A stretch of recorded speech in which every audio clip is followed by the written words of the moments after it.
Hello, everyone. Happy Monday. My name is Cameron. This is the Cameron Journal Newshour. If you are watching this for the first time, or if you're new, um, my name is Cameron. If you want to find all my social links, head over to CameronJournal.com. If you are not getting my Saturday newsletter delivered to your inbox, you are missing out because I do exclusive content on 3 or 4 news stories. I also talk about personal updates, and there's links to my courses and other stuff. I also send out this show and the interview and great articles from the Cameron Journal each week. So if you don't have time but you want to keep up, the newsletter is the best way. Head over to CameronJournal.com. If you click on newsletter right in the top navigation bar, or just go to CameronJournal.com/newsletter, you can sign up really easy. I wanted to promote that because I made that new sign up page today. So I wanted to make sure to mention it. So if you haven't signed up, please make sure to sign up because it's a really great way to get all of my stuff just delivered right to you. We have a bunch of news stories this week, and I have not properly prepared. I got caught up on the phone with some different things, so I did not have a chance to get everything open. So I'm gonna do that right now while we're talking. But it was a good weekend. I slept a lot. Felt 20 million billion times better. Took some time off from everything. It was obviously kind of the end and beginning of a month. I hate a month that starts in the middle of the week, by the way. It throws off my whole program. Like, the Mondays on the 5th? No. Like, the 1st was last week? What are you talking about? But it was still in the middle, so it was just nice to have some time. For years and years and years and years and years, I always worked weekends. Like, especially when I was in grad school and everything, I always worked weekends, especially Saturdays. I would usually always take off on Sunday, but I would definitely always work Saturdays. Now, I still will take calls on Saturday. I don't take appointments on the weekend, but I will take calls on Saturday. I will do some stuff on Saturday. I'll clean up from the week and all this type of thing. I've been planning some new stuff around the release of my next book, and we're working on some great things at Soup. But I had a bunch of recordings on Friday, and I just crashed out. It was kind of sad.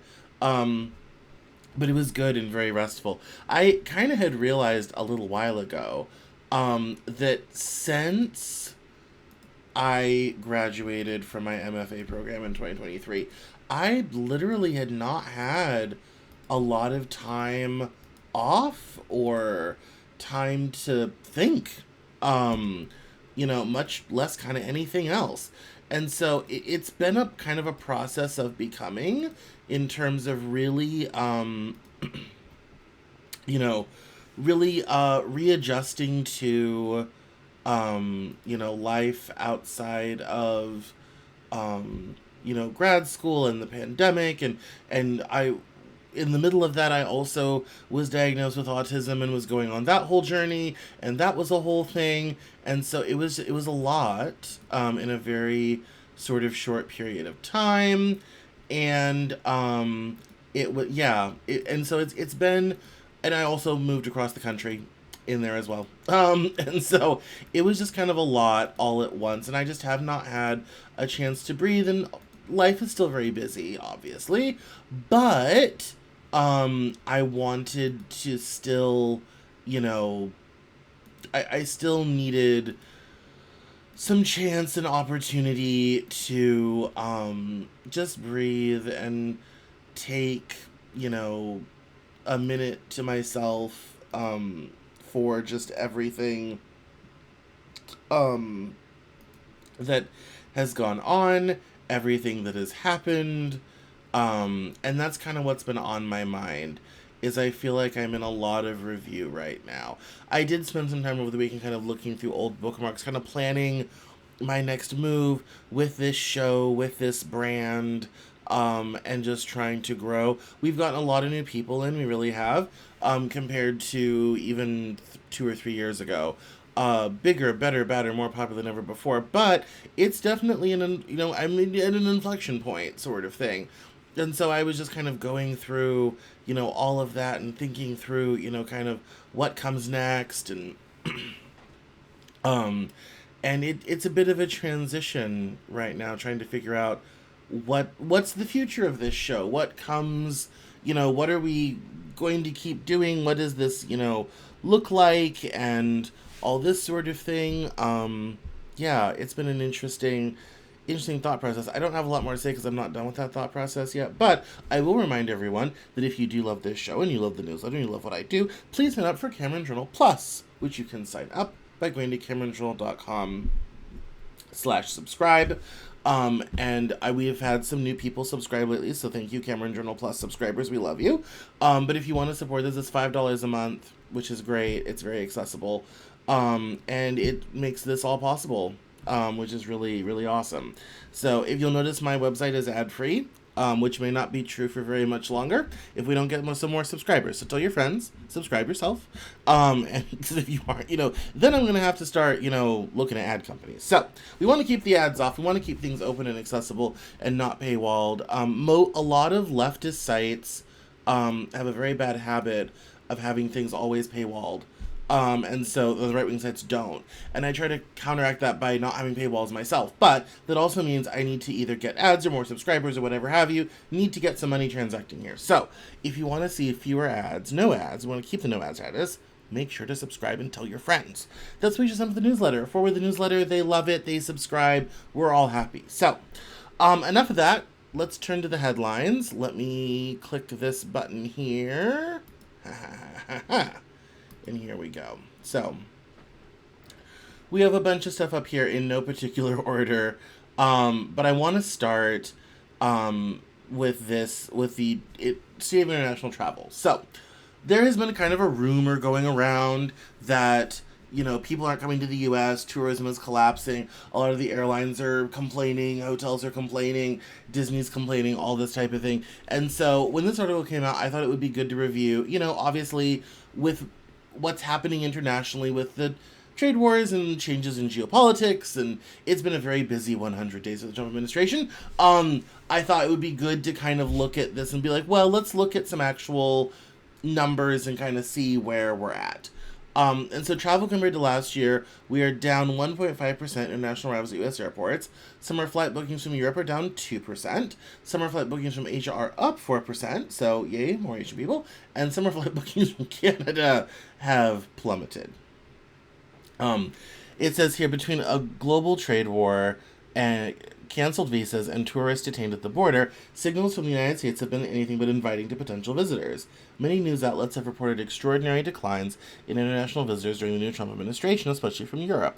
But despite some ominous signs, a close look at the data shows that travel to the United States is largely holding up, at least so far.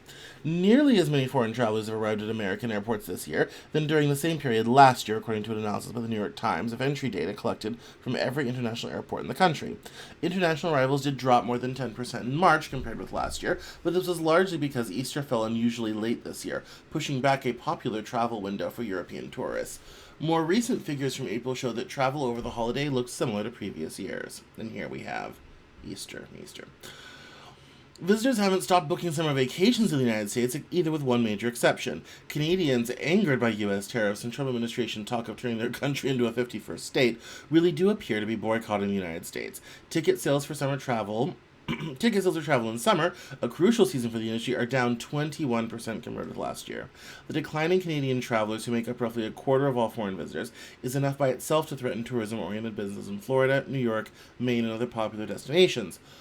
But sales of tickets for summer travel from the rest of the world are down only 2% compared to the same period last year, according to data on the 25 most popular routes from the Airlines Reporting Corporation, whose data covers about 2/3 of global airline ticket sales. Any decline is worrisome for the travel industry, and the situation could worsen if economies are further weakened by the trade war or if anti-American sentiment rises. There's extraordinary uncertainty among travel analysts about whether visitors will continue to come in the same numbers, and if so, for how long. Part of the explanation for the relatively unchanged arrival figures so far, many land the nature of the travel business. Many international trips are booked months in advance and can be hard to cancel, so even a traveler who feels antagonized by U.S. policies may end up getting on a plane anyway. What we're seeing is that words and actions don't always line up, said Henry Hartfeld, an airline and travel industry analyst. And it goes on, we're not going to read the rest of it, but it has some interesting data where U.S.-bound summer flight bookings have decreased, include Canada, Netherlands, Germany, Ecuador, Mexico, Dominican Republic, Switzerland, China, South Korea, India, and Poland, and they're up with people from Argentina, Ireland, Japan, Portugal, Spain, Australia, Brazil, and Costa Rica. And UK, France, Colombia, Italy, Philippines, and Greece stayed about the same. So I thought that was interesting. It's just something where, and again, it's very important. This is a good moment to say this. One of the things that's very important about news narratives is, and the mainstream media is notoriously bad at this, is they like to put out a crisis, something, oh my God, the sky is falling, and then you find out the sky isn't really that falling. So one of the things I try to do, and one of the reasons why I try to stay on certain stories, is to look at things over time. Time and context matter a lot. If you go by the mainstream media headlines, your hair will be perpetually on fire, and the only person getting burnt is you. So it's very important to look at these stories over time, look at it, and see how the narrative forms. Remember, what do I always say? News is a narrative, that's why they call it a story. One of Cameron's quotables. And it's very important to kind of look at this stuff over time and understand how these narratives form and shape, how they shape our perception. And when you look at this stuff over time, your perception shifts and changes. And so, although it's easy, on a TikTok video or whatever have you to come along and just be kind of like, well, no one's coming to the United States, tourism is collapsing. Well, maybe not yet. This is something important to look at over time. It's, and as the guy points out, these trips were booked a long time ago. They're hard to cancel, and it may be, we may have a different conversation 6 months from now. But that's the point. It sometimes takes time for these narratives to go and develop, and for things to shift and change. So it's important to keep a clear head about it, and this particular headline story situation is a classic case of we have to really look at what's happening, and we have to look at it again 6 months from now and kind of stay in certain stories and see how the narratives develop. So, thank you, Rolling Stone. Yes, I know I have my ad blocker on. I love you. Thank you and good night. Speaking of stories we should keep an eye on,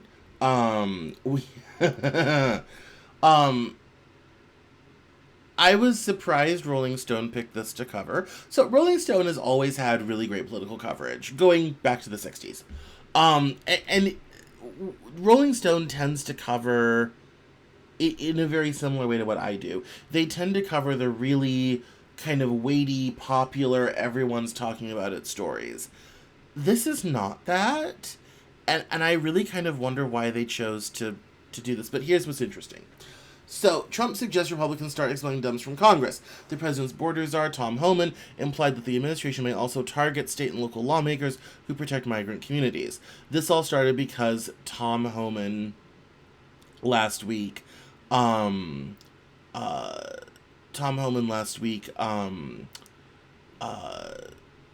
was doing an interview in front of the White House, and he had suggested that we may want to arrest, local sheriffs and all this sort of thing. Because I want to read part of the story, and it's not for free on the web, which is fine. We've got new subscription. And he had suggested that, that we might need to arrest people and all this type of thing, and now Trump wants to expel Dems from Congress. And so it says here, President Donald Trump suggested that congressional Republicans should expel Democratic lawmakers from Congress in response to a so far small impeachment push that has not been endorsed by party leadership. In a lengthy Truth Social post published on late Thursday night, the president wrote, quote, "The Democrats are really out of control. They've lost everything, especially their minds. These radical left lunatics are into the impeachment thing again. They've already got two no-name little respected congressmen, total whack jobs, both throwing the impeachment of Donald J. Trump around. The Republicans should start to think about expelling them from Congress for all the crimes that they have committed, especially around election time. Trump continued, calling Democrats, quote, very dishonest people that won't let our country heal, and, quote, total lowlifes who hate our country and everything it stands for. Perhaps we should start playing this game on them and expel Democrats for the many crimes that they have committed, the president wrote. Democrats are not wholly on board with the idea of impeaching Trump for a third time, with House Democratic Conference Chair Pete Aguilar, Democrat California, telling Semaphore that impeachment is, quote, not an exercise that we're willing to undertake, unquote. Last week, Senate Minority Leader Chuck Schumer said impeachment was, quote, too far away to even judge as a viable option for the current moment. There is no evidence that Democrats committed any crimes against Trump, as he claimed in his post on Thursday, mentioning Senator Adam Schiff specifically, but the president has repeatedly made his thirst for revenge clear, and since taking office again has moved to exact it at both through social media directive and through leveraging the hard power of the federal government he now controls.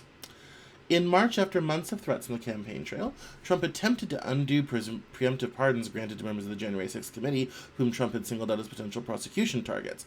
The pardons that sleepy Joe Biden gave to the unselect committee of political thugs and many others are hereby declared void, vacant, and of no further force or effect, Trump wrote on Truth Social. While no member of Congress has yet been charged by Trump's administration, the White House seems to be getting comfortable with using the justice system to retaliate or make an example of political rivals. The FBI last week made a public show of arresting Milwaukee Judge Hannah Dugan after accusing her of obstructing the arrest of an undocumented migrant. The administration has also launched an investigation into Chris Krebs, the former director of the Cybersecurity Infrastructure Security Agency, who in 2020 debunked false claims that Trump had lost the election to fraud. The retribution is only just beginning. On Wednesday, White House, quote, border czar Tom Homan was asked by a reporter why the administration doesn't just arrest the leaders of sanctuary cities and sanctuary states for harboring and shielding illegal aliens, actually terrorists from deportation. Homan's response can only be interpreted as a threat. Wait and see what's coming. All very sobering, isn't it? Again, I thought it very interesting that Rolling Stone decided to report on this coming off the Tom Homan story, and I think it, again, thinking about narrative, as we always must, it's an important thing on how to read the news, narrative.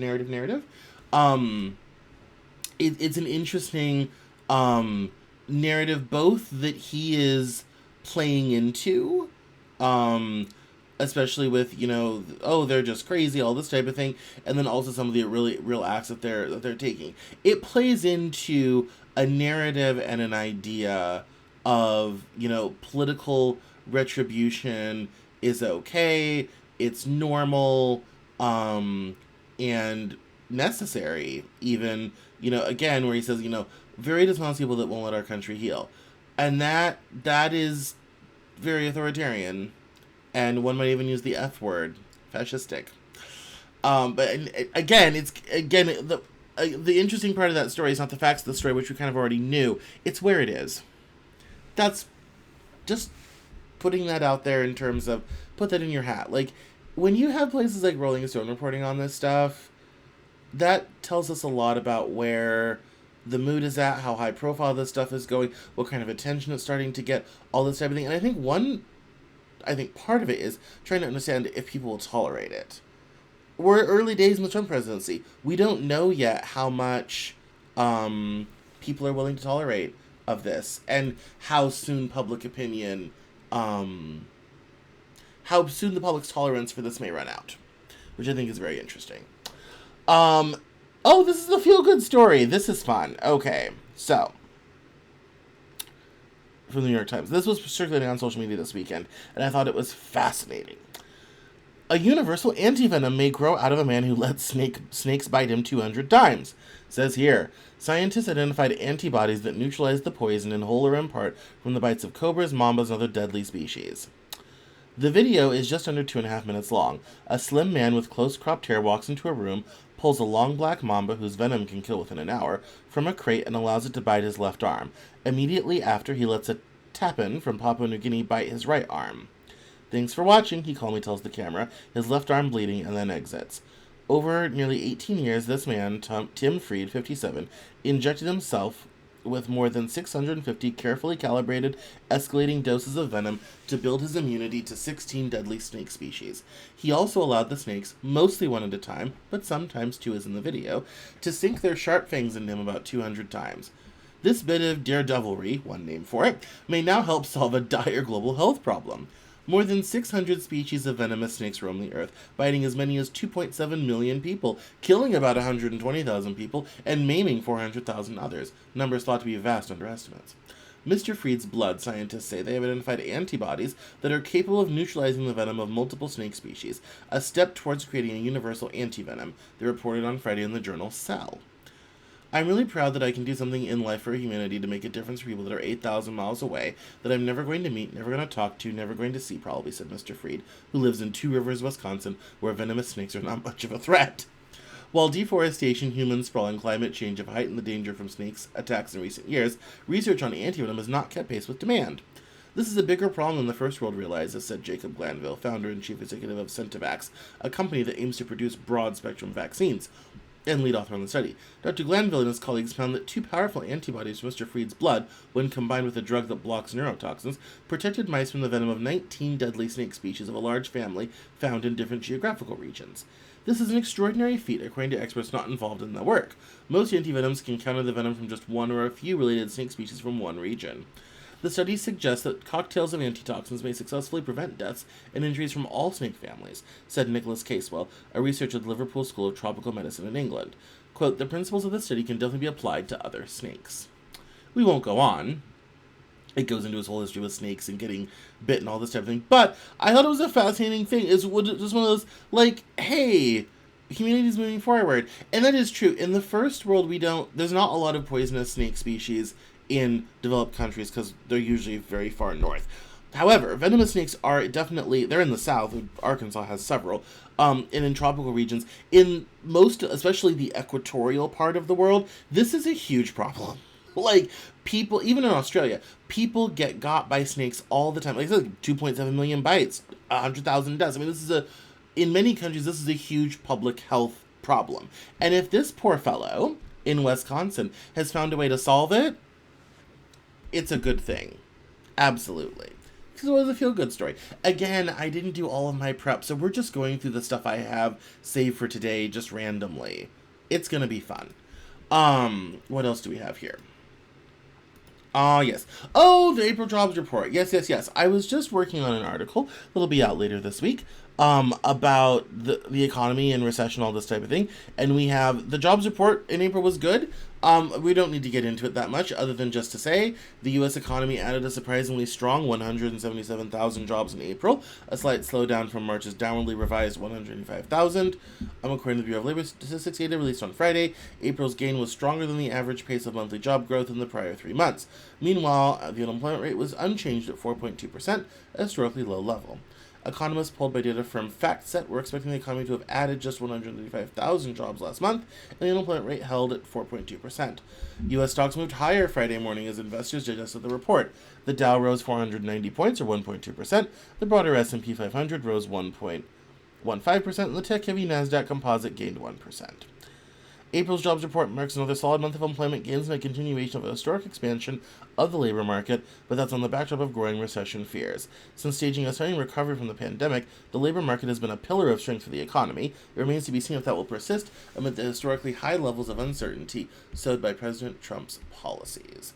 Labor Secretary Lori Chavez DeRemer touted the jobs news on Friday, telling CNN's Pamela Brown, quote, everything in this jobs report was positive. Despite Americans' growing concerns about a recession, she said, quote, we see no reason that a recession is anywhere nearby, unquote. Meanwhile, Trump once again called on the Federal Reserve to lower interest rates after the jobs report. Quote, unemployment strong and much more good news, billions of dollars pour in from tariffs, Trump wrote in a post on Truth Social. Quote, consumers have been waiting for years to see pricing come down. No inflation. The Fed should lower its rate. However, there's no truth to Trump's claim that there's no inflation. Data released by the Commerce Department this week show that the Personal Consumption Expenditures Price Index, the Fed's favorite inflation gauge, rose 2.3% in March from the year before. That's a slower pace of price hikes than February's 2.7% increase. The Fed is facing a unique dilemma over whether to lower interest rates as inflation remains above its 2% target, or to raise rates to brace for the inflationary impact from Trump's tariffs. Additionally, the administration's major policy shifts have already shown up in official labor figures. The federal government shed 9,000 jobs last month, down 26,000 since January, the Labor Department reported. Trump's Department of Government Efficiency has slashed jobs and eliminated or dramatically downsized a slew of federal agencies. Still, the government sector overall, including state and local, was up 10,000 jobs in April. Quote, we can push our recession concerns to another month, Seema Shah, chief global strategist at Principal Asset Management, said in commentary issued Friday. Quote, job numbers remain very strong, suggesting that there was an impressive degree of resiliency in the economy in play before the tariff shock, unquote. So there we are. Nice, good jobs report.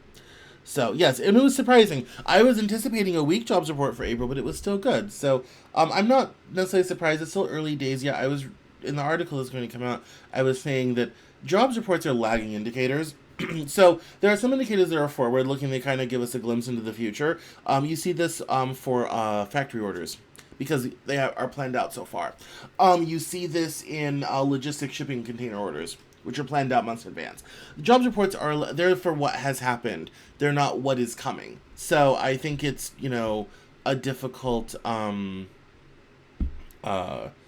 a difficult thing to rely on jobs reports right now. I'll be very interested to see what the revised April report is and what May is, to see if the economy is stronger than we think it is. But I also think, because of prices and uncertainty, it's going to not necessarily be a recession, but more of a vibe session, similar to what we had in 2023. So, next story. What have we got next?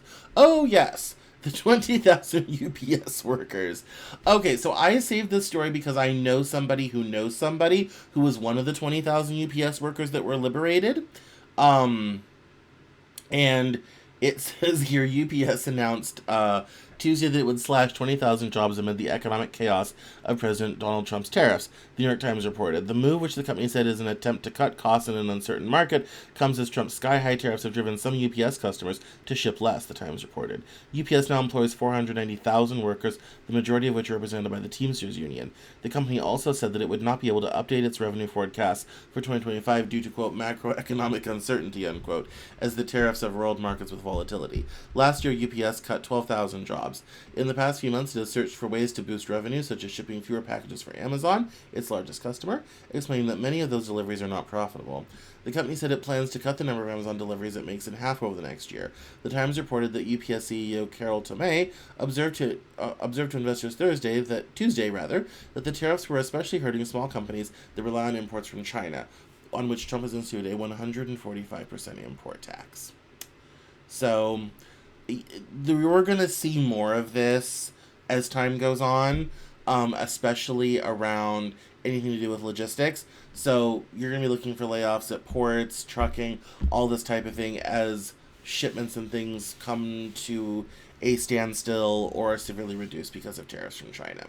Although I think we have a story coming up that China is interested in talking. So maybe we'll be able to solve this before things get too terrible, but the time to prevent that from happening is short. Oh yes, the Mike Waltz thing. Okay, so, speaking of sticking with stories, we all remember, about a month ago, we had the whole Pete Hegseth planning a war on Signal thing that came out it was in March, in the Atlantic, because that editor got added in by mistake.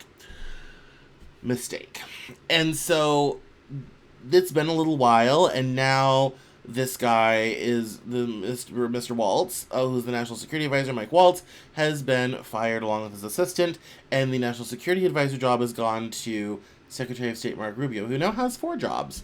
It says here, U.S. President Donald Trump ousted his National Security Advisor Mike Waltz on Thursday and named Secretary of State Marco Rubio as interim replacement in the first major shakeup of Trump's inner circles since he took office in January. Trump, in a social media post, said he would nominate Waltz to be the next U.S. ambassador to the United Nations, adding that, quote, he has worked hard to put our nation's interests first, unquote. Earlier in the day, multiple sources said Trump had decided to remove Waltz from his national security post. The retired Army Green Beret and former Republican lawmaker from Florida had faced criticism inside the White House, particularly after he was caught up in a March scandal involving a Signal chat among top Trump national security aides. Rubio will be the first person since Henry Kissinger in the 1970s to hold the positions of Secretary of State and National Security Advisor simultaneously. Quote, when I have a problem, I call up Marco. He gets it solved, unquote.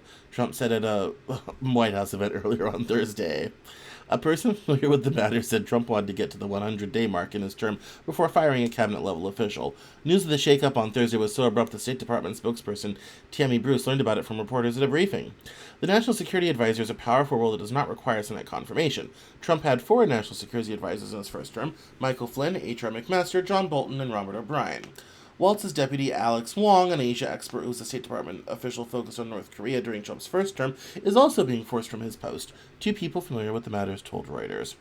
The Walz ouster caps a month of personal turmoil within Trump's national security establishment. Since April 1st, at least 20 NSC staffers have been fired, the director of the National Security Agency has been dismissed, and 3 high-ranking Pentagon political appointees have been shown the door.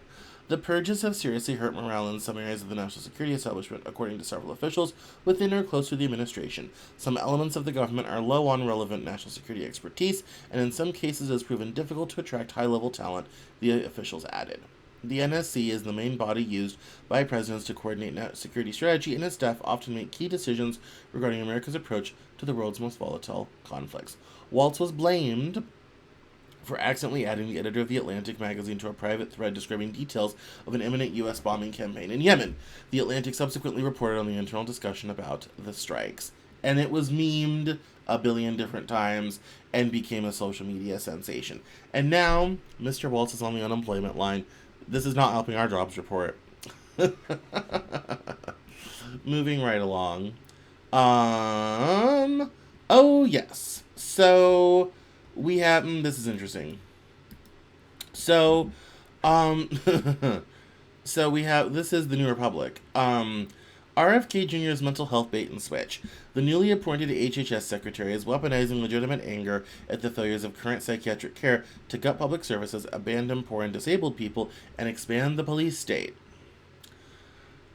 Robert F. Kennedy Jr.'s confirmation as Secretary of Health and Human Services alongside President Trump's executive order launching the Make America Healthy Again Commission, or MAHA, signal that the Trump regime intends to radically reshape the nation's mental health policy. Their agenda presents itself as a critique of the over-medicalization of mental and social distress, calling for an investigation into the supposed threat posed by psychiatric medications. By doing so, it purports to challenge psychiatry's over-reliance on pharmaceuticals in place of addressing the root social and economic causes underlying much of the human suffering known today as mental illness. At first glance, the mission statement echoes long-standing progressive critiques of psychiatry by the fields known as social and critical psychiatry, which argue that psychiatric diagnoses often obscure the structural causes of suffering: poverty, social isolation, racism, homelessness, and exploitative labor conditions, for example, by reducing them to, quote, brain diseases, unquote. This transformation of social problems into medical diagnoses in turn feeds pharmaceutical profits and pathologizes oppressed groups. Meanwhile, the intense focus on neural networks, rather than on human needs for social networks, often exacerbates suffering rather than alleviating it. Here we go. Put bluntly, the MAHA agenda, irrespective of the varying intentions of its supporters, who include millions of diverse people failed by our current systems, is quickly being turned by the Trump administration into a eugenics campaign in the guise of reform. A cynical strategy to grant symbolic recognition of widespread pain and anger at failing U.S. mental health care as a perverse means of enabling material redistribution of resources away from redress of that suffering and instead into the pockets of the rich. And this also gets into, and I don't think this story covers it, but I might pick it back up later, is that and it also gets into the budget, which we'll get to. In reallocating, so it also gets into they're trying to look for the vaccine, the causes of autism being tied to vaccines, which there's no evidence for, but they're going to try to look for it anyway. And spend a lot of money on that, and that he says here he conjoins planned abandonment of poor and disabled groups with a neoliberal strategy of privatizing essential services, by thereby compelling individuals, charitable organizations, or public insurance to pay for-profit companies for basic care, corporations, and wealthy individuals that Kennedy can extract maximum wealth from these same populations even as they slowly suffer and die, whether from suicide, overdose, or preventable diseases born of homelessness or incarceration. It also says here, it also reminds us of his wellness farms, his repeated baseless claims that antidepressant medications are the cause of school shootings, and his advocacy for government wellness farms featuring forced labor, particularly targeting black children, as a supposed alternative to current psychiatric treatment, for example, conjoin the worst of anti-psychiatry with police-state paradigms reminiscent of policies from Nazi Germany and Chinese re-education camps to ongoing American mass incarceration. Here's what's entertaining, is in the new budget, they're getting rid of Job Corps. That's Trump's proposing getting rid of Job Corps, which is literally, job training for underprivileged youth, and it can be an alternative sentencing program for young people and all this sort of thing. And so it goes on for a while, but the fact that they want to, kind of go after psychiatry, but not in a way that would actually help people, is honestly, it's letting the crazies run the asylum. There are some people who should not be medicated. And if we're going to unmedicate them, we should be prepared for absolute chaos. It says here, but simply stripping people of access to medications and psychiatric care, as Kennedy and Trump threatened to do, without addressing the underlying suffering to which these treatments are a response, would provoke a political health disaster. While the rich would continue to pay privately for whatever they may need or want, and would turn to the black market as needed, approximately 100 million Americans who are uninsured or underinsured would be cut off from essential care. Millions would suffer from dangerous medication withdrawal and sudden withdrawal of social connections upon which they've come to depend, and sudden increases in need for expensive and often traumatic hospitalization. Many would likely die by suicide or overdose. I mean, proposals are proposals, policy's one thing, and these are separate things. One of the things that we are sometimes guilty of in the media is by conflating a floated proposal with actual implementation. However, I think his crunchy idea of trying to say, oh, the problem is we just got to get people off these terrible medications and everything will work itself out. He's never met someone who's schizophrenic or who's bipolar, or people who have anger issues or have other problems that he's obviously never met any of these people, because if he had, he would know some people are much more nicer and much more functional when they're medicated. And the reality is a lot of people, and people do this before they get on medication, is they then go and turn to illegal drugs, which we consume enough of in this country, and you end up with overdoses and things like that. It's when you start trying to screw with people's health like this, if you don't have very solid and specific plans, you get what happened with heroin after the opioid crisis. Historical context. Let's roll the beat back. So, opioids get prescribed in mass amounts. It becomes a huge problem. People are high and doctor shopping and going to pill mills and all this type of thing. Can't have that. Okay, we'll ban those drugs. We'll jail the doctors who prescribe them, get rid of the pill mills, all this type of thing. Here's, however, the problem. You now have millions who are addicted to painkillers. Where are those people going to go to get their fix or manage their withdrawal symptoms? They aren't. So glad you asked about that. They're not. Here's what they're going to do. They're going to start doing heroin. And that's what happened. And it killed 500,000 people. Ask Purdue. They got sued almost out of existence for it. When you're going to do this sort of thing, it has to be managed in such a very careful way. Because if it's not, it becomes absolutely dangerous. So I think, as someone who can be affected by these policies, I have a lot of concerns about what he's getting up to with this, because if it's a situation where he's, convinced that all of us are, just terrible people who, need to be sent to re-education camps, that's, it's not going to be a fun time for anybody involved. Yes. This is a good one. This headline is a bit caustic even for AP. It's not as bad as this headline would lead you to believe. So we start out, the Justice Department ended a decades-old school site desegregation order. Others are expected to fall. Here's the situation. When the Justice Department lifted a school desegregation order in Louisiana this week, officials called its continued existence, quote, a historical wrong, unquote, and suggested that others dating to the civil rights movement should be reconsidered. The end of the 1966 legal agreement with Plaquemines Parish Schools, announced Tuesday, shows the Trump administration is, quote, getting America refocused on our bright future, Assistant Attorney General Harmeet Dillon said. Inside the Justice Department, officials appointed by President Donald Trump have expressed desire to withdraw from any other desegregation orders they see as an unnecessary burden on schools, according to a person familiar with the issue who was granted anonymity because they were not authorized to speak publicly. Dozens of school districts across the South remain under court-enforced agreements dictating steps to work towards integration, decades after the Supreme Court struck down racial segregation in education. Some see court orders' endurance as a sign of government never eradicated segregation, while officials in Louisiana and at some schools see the orders as bygone relics that should be wiped away. The Justice Department has opened a wave of cases in the 1960s after Congress unleashed the department to go after schools that resisted desegregation. Known as consent decrees, the orders can be lifted when districts prove they have eliminated segregation and its legacy. The Trump administration called the Plaquemines case an example of administrative neglect. The district in the Mississippi River Delta Basin in southeast Louisiana was found to have integrated in 1975, but the case was to stay under the court's watch for another year. The judge died the year, and the court record, quote, appears to be lost to time. Given that this case has stayed for half a century with zero action by the court, the parties or any third party, the parties are satisfied that the United States' claims have been fully resolved, according to a joint filing from the Justice Department and the Office of Louisiana Attorney General Liz Murrell. Plaquemine Superintendent Shelley Ritt said the Justice Department officials still visited every year as recently as 2023 and requested data on topics including hiring and discipline. She said the paperwork was a burden for a district of fewer than 4,000 students.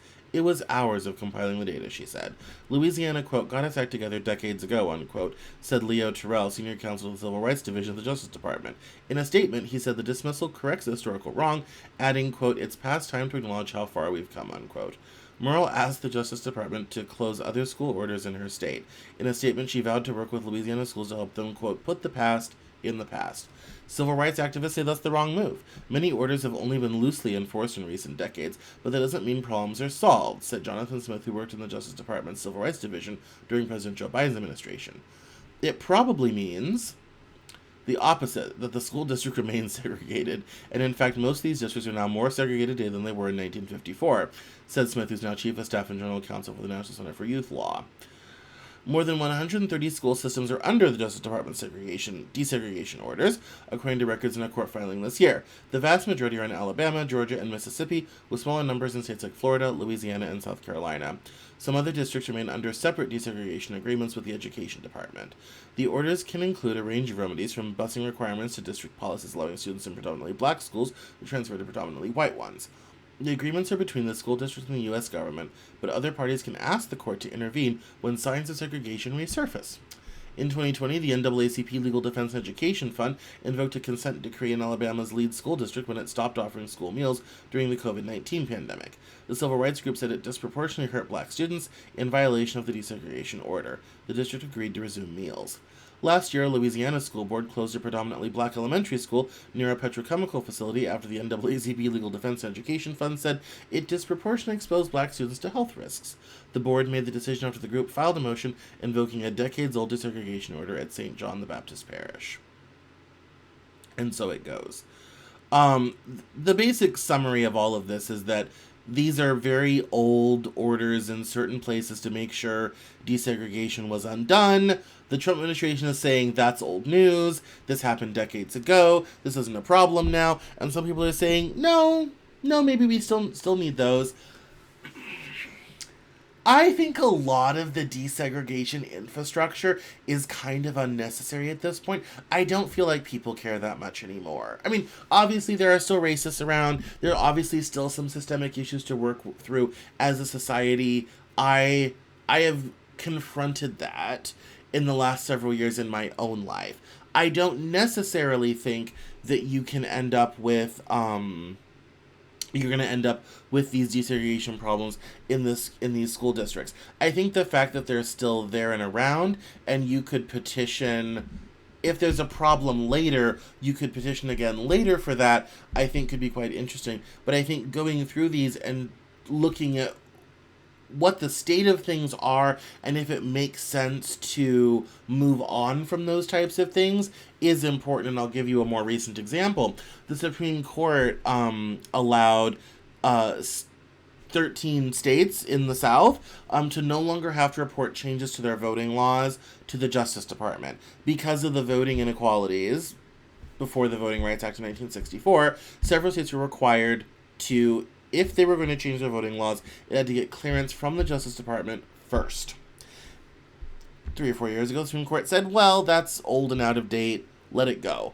And being in mind that they did not feel like there was any more political priority to stop black people from voting. I feel like this is the same thing. A lot of this infrastructure was very necessary at the time. It probably isn't as necessary now, and that means I think to some degree we can move on, but I think it's also important to continue to work for educational equity, if that makes any sense. I think we should continue to work for educational equity, but we don't necessarily need these orders. But I thought it was interesting because the narrative is going to be Trump's bringing back desegregation. Well, not quite. They're getting rid of some old infrastructure that probably could do with some review at a minimum, and possibly changing things around if it's really necessary. So, again, giving you the headlines before the headlines. This is a very short story. Warren Buffett announced at his shareholders meeting last week he's gonna step down at the end of the year, which is huge. The Oracle of Omaha is getting out of the game. He's still going to be the chairman of Berkshire Hathaway, but he's getting out of the day-to-day operations. His partner, Charlie Munger, died last year. I imagine that affects his decision-making a great deal. He's turning over day-to-day to Greg Abel by the end of the year, and he criticized Trump's trade policies. Warren E. Buffett has been at the forefront of American capitalism for decades as the chief executive of Berkshire Hathaway, the conglomerate he built into a $1.1 trillion colossus. By the end of the year, he's preparing to give up that role. Mr. Buffett said at Berkshire's annual shareholder meeting on Saturday that he plans to ask the company's board to approve making Gregory Abel, his heir apparent, the chief executive by the end of the year. Mr. Abel would have, quote, the final word when it comes to the company's operations, how it invests, and more. Mr. Buffett, 94, told the tens of thousands of Berkshire shareholders at the meeting in Omaha.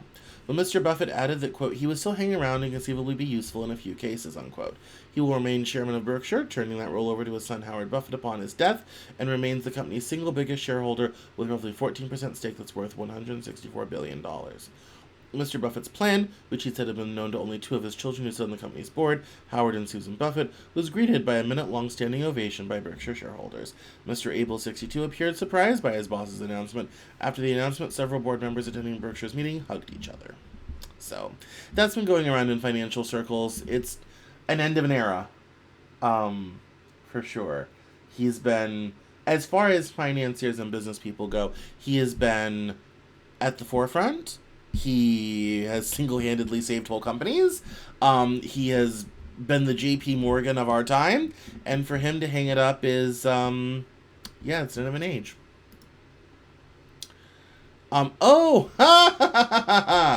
This story. This is good. So, I think there might be another one in here, but this'll do. So China announced it has found strong evidence that COVID-19 originated in the United States.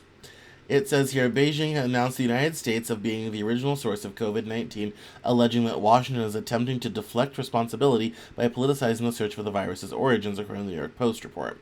The accusation comes after U.S. President Donald Trump reiterated claims that the virus was leaked from the Wuhan Institute of Virology.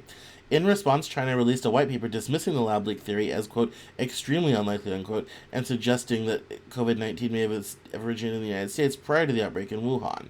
Quote, the U.S. government, instead of facing squarely its failure in response to COVID-19 and reflecting on its shortcomings, has tried to shift the blame and divert people's attention by shamelessly politicizing SARS-CoV-2 origins tracing, Chinese officials stated. Citing unspecified substantial evidence, China claimed that the virus had been circulating in the U.S. before it was officially detected and accused the U.S. of hampering international cooperation by politicizing the issue. The remarks follow updates on the White House's COVID-19 webpage earlier this month, which emphasized the theory that a lab leak-related incident, possibly involving gain-of-function research, was the most likely origin of the virus. This aligns with findings by the CIA and other U.S. agencies, including the FBI and a House committee, which have also leaned towards the lab leak hypothesis, although often, quote, with low confidence. In contrast, China referred to its previous joint study with the World Health Organization, which concluded that COVID-19 likely originated from bats and was transmitted through humans through an intermediate host. The Chinese white paper also criticized the U.S. pandemic response, claiming it weakened global efforts to combat the virus and contributed to instability in international public health systems. China, which has itself faced global scrutiny over its early handling of the outbreak, argued that the U.S. must respond to, quote, numerous questions over its conduct, unquote, and stop ignoring international concerns. I think that's Chinese propaganda.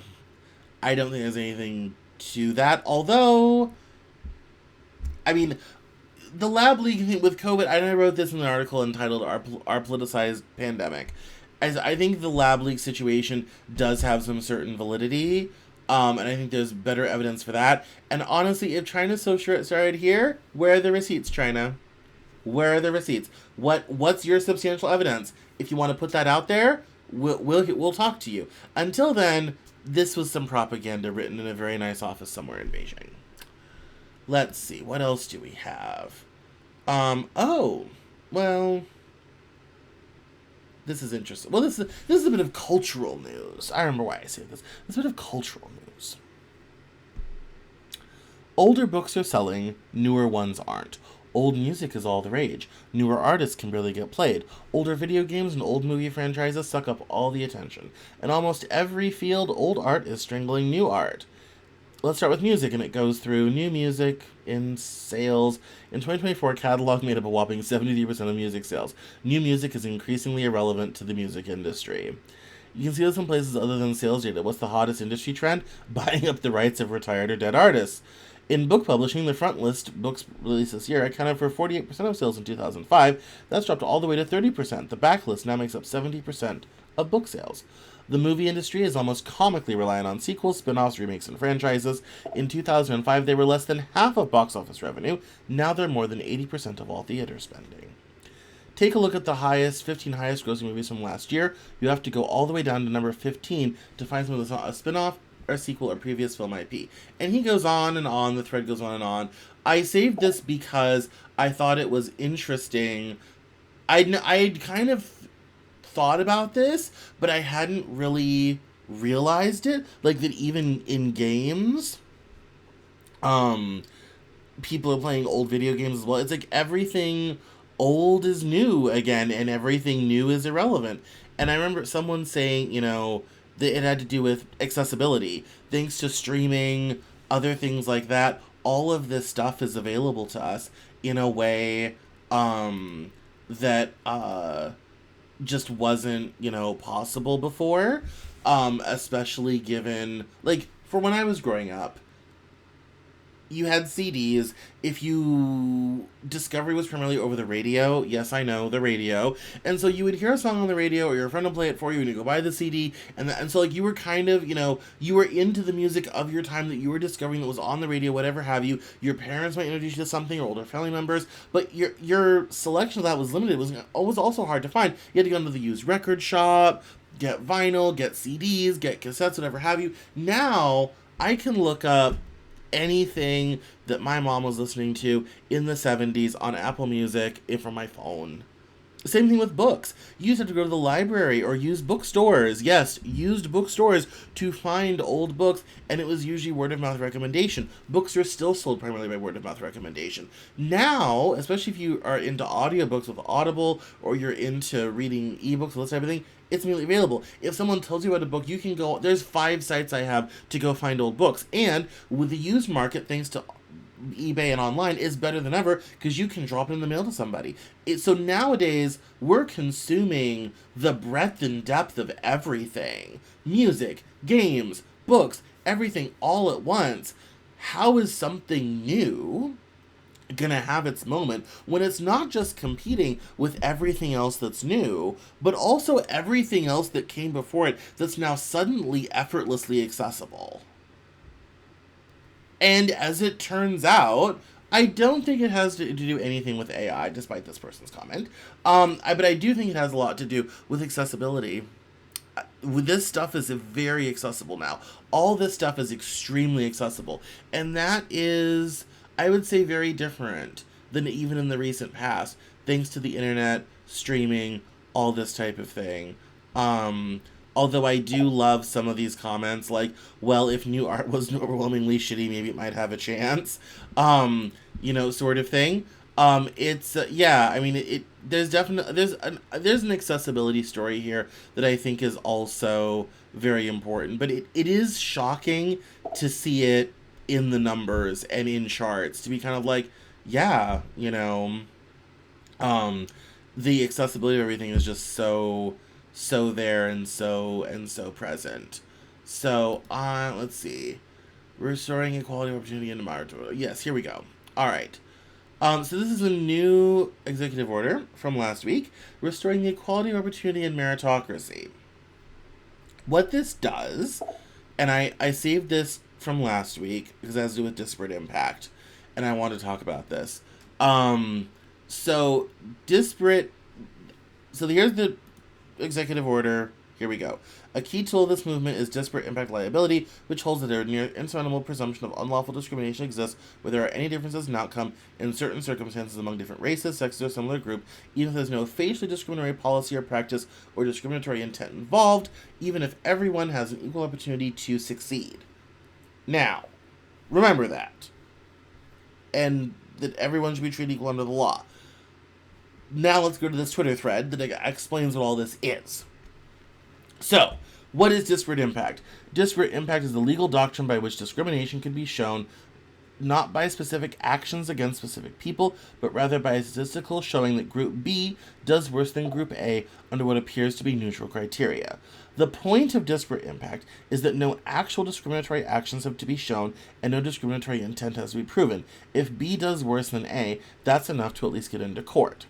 I'm not going to get into the various and sundry reasons why this doctrine developed, since I don't have time for that, nor do I want to have a debate about the doctrine itself, and that's your warning. I will block those who try to do some replies. I'm only stating what it is.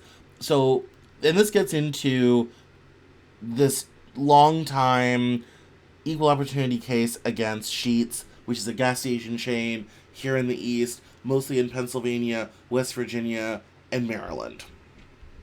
And this case was brought against them and the argument was that Sheetz tended to hire not enough black people, and that black people were not being hired at Sheetz, and that this constituted not direct discrimination, but that there was this disparate impact on people of color because Sheetz was not a place that they could get hired.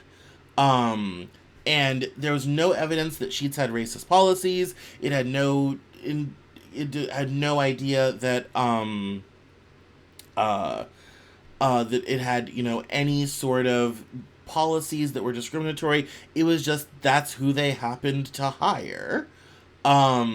And it says that an aspect of the case, and he mentions it here, is that Sheetz, like numerous of other employers, asks applicants if they have a criminal history, then runs a criminal background check, and if information in that comes back with a conviction history that is against certain criteria, the person isn't hired.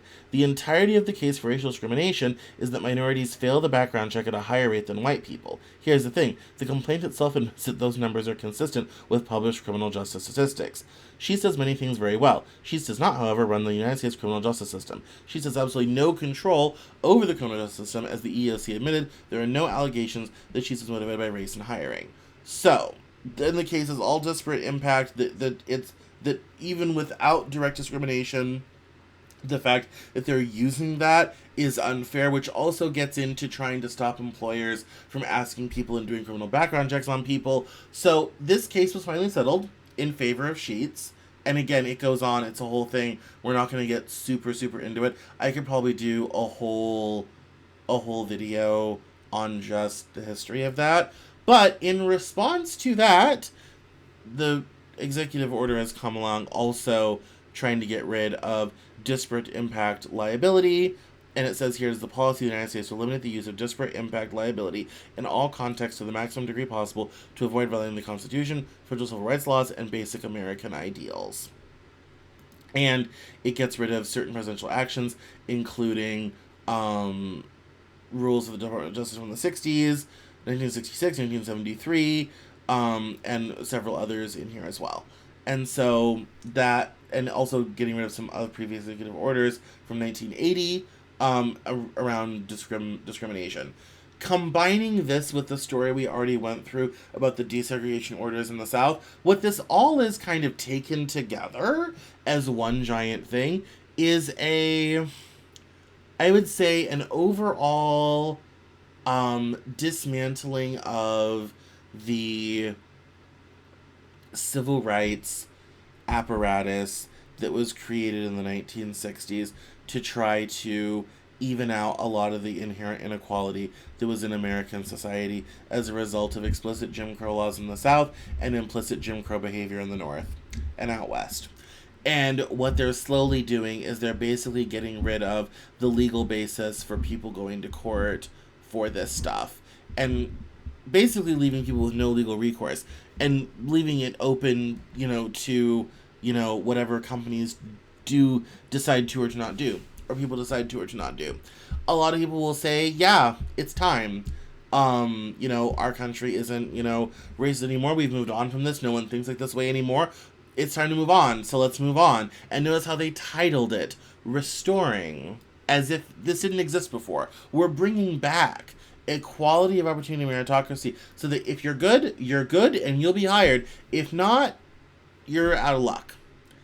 And on the surface, this seems like a good idea, but when we haven't fully addressed a lot of the systemic racial issues in this country, and I don't necessarily think any of this is a bad idea, but I think it definitely gives some concern about how discrimination may raise its ugly head in times moving forward, and why it may give people an excuse to be discriminatory and will have no legal basis to do anything about it. That's the real worry, is that we're not necessarily going to have any legal recourse when discrimination crops up, and that discrimination is going to probably very quietly and very subtly be put back into society. And judging by some of the absolutely awful racist things I read on Twitter from people who talk about, oh yeah, I can't go into a city and I moved to the suburbs and, no one wants to take trains because of, black people and all this type of thing, and calling black people low IQ and all this sort of thing. I think it's basically giving people permission to separate themselves from undesirables in society. And I think ultimately, while on the surface this stuff is probably a quote-unquote good thing and will probably be okay for the vast majority, anybody who chooses to want to not hire certain people or whatever have you are now going to have a perfect basis to do so, and there'll be no legal recourse to stop them. Same thing goes with the school story. And that should be concerning to us all. Especially women. Women benefit from these laws a lot. If a shop decides to not hire women at all, women can't sue anymore. I mean, if I were white women, I'd be very concerned, because white women use these laws almost more than black people do. People don't know that, but it's true. I mean, yeah. I mean, that, yes. it is, yeah. I mean, there's a lot of this sort of quiet... And I write this in my essay, Racism 2.0, which is available at CameronJournal.com in my What the Hell is Going On collection. Modern racism is not whites only, with signs in a shop. It's subtle. It's hard to find. It's hard to see. And that makes it hard to get rid of as well.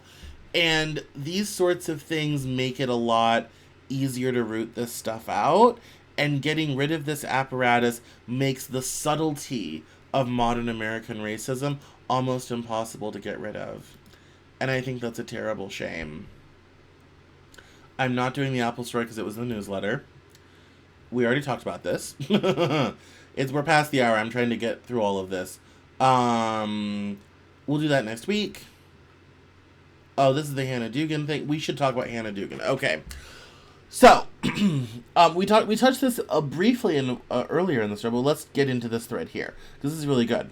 So, a week ago today, FBI agents arrested Judge Hannah Dugan on courthouse grounds on outrageous charges. Immediately, Trump officials like Kaish Patel and Pam Bondi began to celebrate, but this is not going well for them. It's going to age like milk on a Miami sidewalk.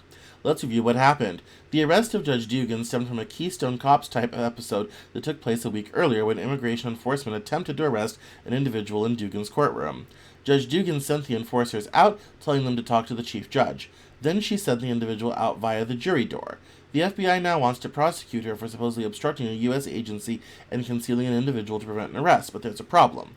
The government's case hinges, among other problems, on the idea that the choice of the jury door showed an attempt to evade authorities. But as the FBI complaint details, the door led to, quote, where the agents were waiting, unquote. Let's discuss. So, and then it goes, attorneys Jeff Mandel and Norm Eisen further summarize the case in a great Journal Sentinel op-ed. According to the complaint, Judge Dugan directed federal agents to clear their warrant and activities with the chief judge of the Milwaukee County Circuit Court, and she directed the object of the warrant into a public hallway where the federal agents were waiting. If the agents had wanted to arrest him immediately, they could have. Instead, after a bit of bumbling, they arrested their target outside of the courthouse. At most, Judge Dugan may have caused the administration's agents a minor inconvenience and a slight detour. This inconvenience does not become an obstruction of justice, no matter how much the Trump administration pounds the table. That's the government's case. You'd think the higher-ups would be nervous about staking reputations on such a hole-ridden foundations, but no. Immediately after the arrest, FBI Director Cash was all celebrated in a deleted and later reposted tweet. Shortly thereafter, Attorney General Pam Bondi appeared on Fox News bragging about the case. Both of these actions represent a problem for the administration, because federal DOJ policies prohibit officials from making public statements that could affect the outcome of a criminal proceeding, as Norm Eisen and Lisa Pub Citizen point out in this video here. This wasn't about law enforcement. The arrest of Judge Dugan was a stunt calculated to intimidate judges. Condemnation and public protests erupted immediately. And the governor in Wisconsin wrote a statement, and Senator Baldwin had a statement out, and Congress people had statements out. And this is, as I kind of said before when we mentioned the arrest of officials and the intimidation of officials and potentially arresting people and all that sort of thing that we talked about earlier in the hour. And Ben Winkler is the chair of the Democratic Party of Wisconsin. This is, we're gonna see more of this. Like Tom Homan has already said he wants to do more of this, and Trump likes it too. And so this is the start of it. This is not the beginning. This is the start of it. And the fact that all other politicians are coming out to support her and all this type of thing is quite telling. And the fact that protests broke out immediately is quite telling. The vitriol from the right is very interesting, and I think people are enjoying the calling for blood. They're, let's go after these judges, let's go after these people, because the violent mob wants to violent mob, and the system is not letting the violent mob, and the violent mob is mad about not being able to violent mob, and this is all an example of that situation. And I just wanted to bring this up one more time because we already talked about this, and so, again, if I'd actually done my show prep and had all the stories lined up, we could have talked about this a while ago. But we're freewheeling and being spontaneous this week. So, I hear a comment. I can think of a few other people in history that loved arresting judges. Yeah, there's been a few. A lot of dictators and authoritarians. A lot of those. It's a theme. It's a theme. We're gonna close on. We're not doing. Well, we'll maybe come back to Oklahoma. We're not doing. We will close on the budget. I have a Twitter thread coming out about this, but we'll start with the NEA and we'll go back to the budget. The president's budget proposal calls for the GOP dream. This has been the priority of the Republican Party since the 1980s. Eliminating the National Endowment for the Arts. And the National Endowment for the Humanities and the Institute of Museum and Library Services. It's finally happening for them. They're finally doing it. They put it in the budget and it might actually happen. In President Trump's budget, President Trump proposed eliminating the National Endowment for the Arts and the National Endowment for the Humanities in the budget he released on Friday, taking aim once again at two agencies that he tried and failed to get rid of during his first term. The endowments, along with the Institute of Museum and Library Services, were among the entities listed in a section titled Small Agency Eliminations in his budget blueprint for the next fiscal year. Now, here's the dangerous part. The NEA, in preparation for this, has already stopped giving out grants to local theaters, which is already having a huge impact on arts and arts funding nationwide. So just bear that in mind. The proposal to eliminate the endowments drew a quick and furious reaction from Democrats. One, Senator Jack Reed of Rhode Island, vowed to fight the plan to eliminate the NEA tooth and nail. Representative Shelley Pingree of Maine, who serves as the top Democrat on the House subcommittee overseeing the NEA, said in an interview that Mr. Trump, quote, was making a broad-based attack on the arts, both for funding and content. She cited his proposals to eliminate the endowments as well as his takeover of the John F. Kennedy Center for the Performing Arts in Washington and his efforts to influence the Smithsonian Institution. We were able to restore the funding last time, she said. But as you know, based on the first 100 days of this administration, they're in no mood to keep much of the government alive anymore, and their attack is focused on everything, and the arts have already got a bullseye on their back. At the Kennedy Center, the new leaders installed by Mr. Trump have worked to cut costs and reduce staff. On Friday, they dismissed another 21 employees in several departments, according to two people with knowledge of the firings. Since Mr. Trump took over the center, roughly 40 of its staff members have lost their jobs. And it goes on to what the NEA does, and I'm going to bounce back to the budget, although I heard a comment. That probably doesn't even cover the tax cut for Musk. No, it really doesn't. And here's the sad thing, is they're always wanting to cut, let me add this tip here, they're always wanting to cut arts funding as if that's what's causing the budget overrun. It's not. The NEA's budget is minuscule compared to everything else. I mean, even when you take together food stamps, welfare, arts funding, all this type of thing, all of the education, it comprises such a tiny portion of the budget. The bulk of the budget is Medicare, Medicaid, Social Security, and defense. Say it with me now. Medicare, Medicaid, Social Security, and defense, like a prayer. That's 3/4 of federal spending. Everything else is what's left. That's how small it is. Yeah, actually, the birthday military parade is going to cost $90 million. Which you could buy a lot of NEA funding for $90 million. You could buy a lot of theater for $90 million. Like, it's, yeah, we've spent already on Trump's golf trips, I think they're up to about $25 million. I mean, again, if we just reallocate, we can pay for the NEA. But this is the point. I mean, this is how it goes. This is how this stuff adds up. And so, getting into the rest of the budget, here's the embarrassing part. And I have a thread coming about the budget. The president's $1.7 trillion discretionary budget blueprint would cut $163 billion. That's nothing. And, well, after his tax cuts, the deficit will still be bigger. Like, it's still going to be, like, and this is out of the discretionary, so there's still another $1 trillion of required spending, much of which is military, and other things, healthcare stuff, Medicare, so all this type of thing. Like, you're still not actively doing anything to really cut the deficit. And it says here that Trump's budget proposal calls for $160 billion in cuts across the government. And it says it's a record low for domestic funding programs. So if you look between 1986, and it gets real slim in the 90s, and then kind of builds up in the 2000s, and hits kind of a peak here about, 2010, maybe 9, 8, somewhere in there.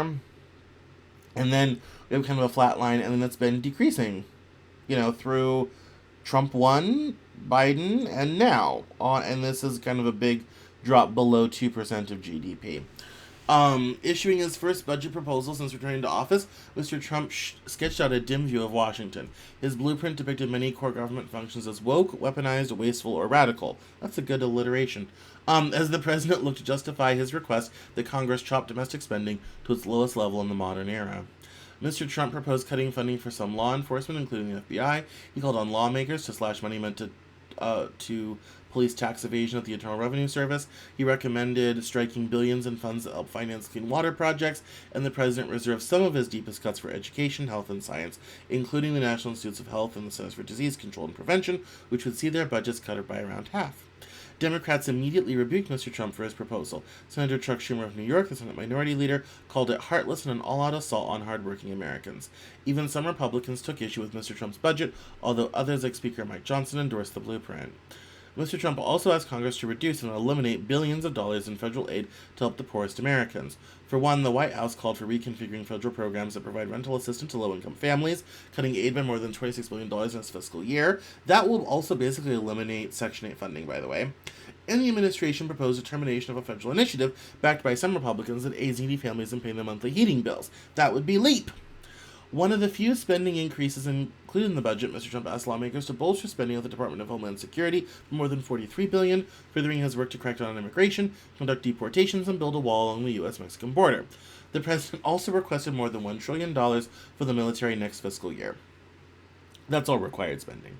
But he asked lawmakers to approve that increase essentially on a one-time basis as part of a broader legislative package due later this year, meant to advance the president's tax agenda. The approach angered some Republicans who signaled they would pursue a larger increase to military spending as part of the yearly process to fund government agencies and programs. Quote, "It is peculiar how much time the president's advisors spend talking about restoring peace through strength, given how apparently unwilling they've been to invest accordingly in the national defense or in other critical instruments of national power," said Senator Mitch McConnell of Kentucky, and the Republicans' former Senate leader, in a statement that denounced the administration's, quote, "accounting gimmicks," unquote. For Mr. Trump, the budget served to formalize his conservative vision and his disruptive reorganization of government, a campaign that has already shuttered entire agencies and dismissed thousands of federal workers without the explicit approval of Congress. Some of Mr. Trump's proposed military increases could benefit Elon Musk, the tech billionaire who has advised Mr. Trump on cost-cutting as part of the Department of Government Efficiency. Mr. Trump's budget supported the creation of a new missile defense shield and a renewed campaign for, quote, U.S. space dominance, unquote. Both are areas in which Mr. Musk and his rocket company SpaceX could stand to win major contracts funded by any increase in spending. And as we see here in this lovely graphic, state and international programs way down, Homeland Security way up, and everything else, agriculture, commerce, interior, SBA, labor, everything down, down, down, down, down, down, down, down, down. And then energy, veterans affairs, transportation, defense, and homeland security are all up. So, we'll hear more about this and cover it more as time goes on. It's important to remember this is not final. The president gets to recommend a budget, but he does not the budget make. It's up to Congress to make the budget. Presidents send all sorts of things to Congress for budget, and then Congress is kind of like, yeah, no, we're not doing that. So, but I wanted to go over some of the cuts that are happening because it's important to look at what they're doing, especially given the fact they've already eliminated a lot of aspects of the government, and a lot of funding stuff will just simply go away anyway. Things like the Department of Education. So, that's the news this week. It's a lot of headlines. If you want to hear me wrap up all these stories on Saturday, go sign up for the newsletter. CameronJournal.com/newsletter. Make sure to sign up and get that delivered to your inbox. Make sure to follow me on all your favorite social media so you can see clips and things throughout the week. And all sorts of other fun stuff that I post, including my big threads and all the latest content. All the latest content we're posting at CameronJournal.com. So, and please make sure to recommend to friends, family, others who might be into the news, want better, more quality information delivered to you in an honest way without a lot of BS. So, I will say this, of everything that's happened, just remember, we did not get here by accident. We did not get here by accident. All of this is intentional. Real people are doing this. This is all real stuff going on. Take a deep breath and relax.